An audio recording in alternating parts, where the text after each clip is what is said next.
Hai semuanya, pernah nggak sih kita bertanya-tanya, apa sih sebenarnya yang menentukan stabilitas dan perkembangan ekonomi suatu negara? Menarik. Mari kita bahas.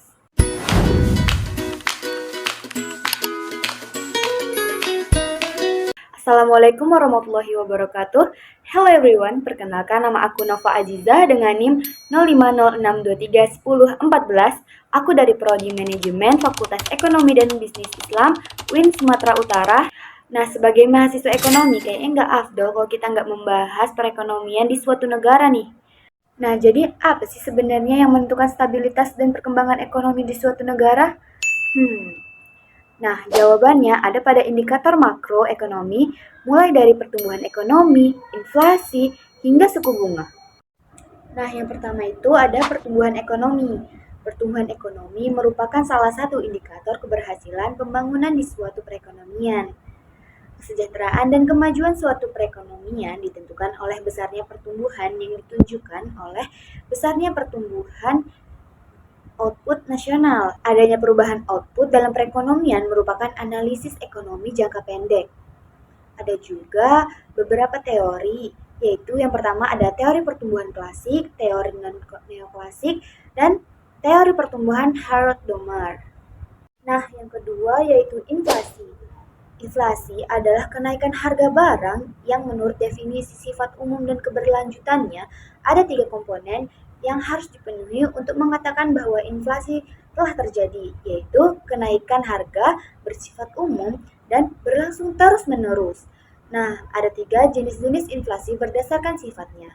Yang pertama ada inflasi merayap atau creeping inflation, yang kedua ada inflasi menengah atau galloping inflation, dan yang ketiga ada inflasi tinggi atau hyperinflation. Nah, yang ketiga ada tingkat pengangguran.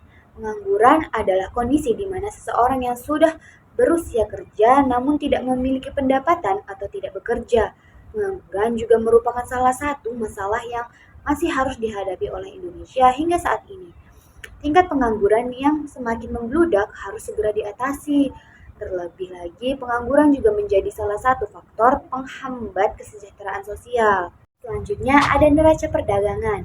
Neraca perdagangan merupakan salah satu catatan yang berisi nilai barang-barang yang diekspor maupun diimpor oleh suatu negara.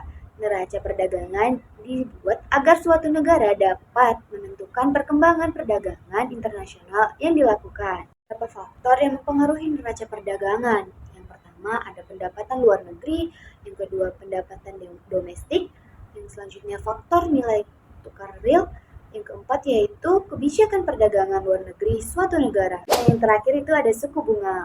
Suku bunga adalah harga dari suatu pinjaman.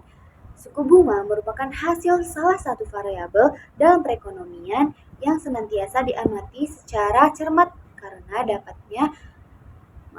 dampaknya yang luas. Suku bunga dibagi menjadi 2 jenis, yaitu bunga simpanan dan bunga pinjaman. Nah, ada faktor-faktor utama yang mempengaruhi besar kecilnya penetapan suku bunga adalah yang pertama adalah kebutuhan dana, yang kedua persaingan, yang ketiga kebijakan pemerintah, yang keempat ada target laba yang diinginkan, yang kelima adalah jangka waktu. Audio Jungle.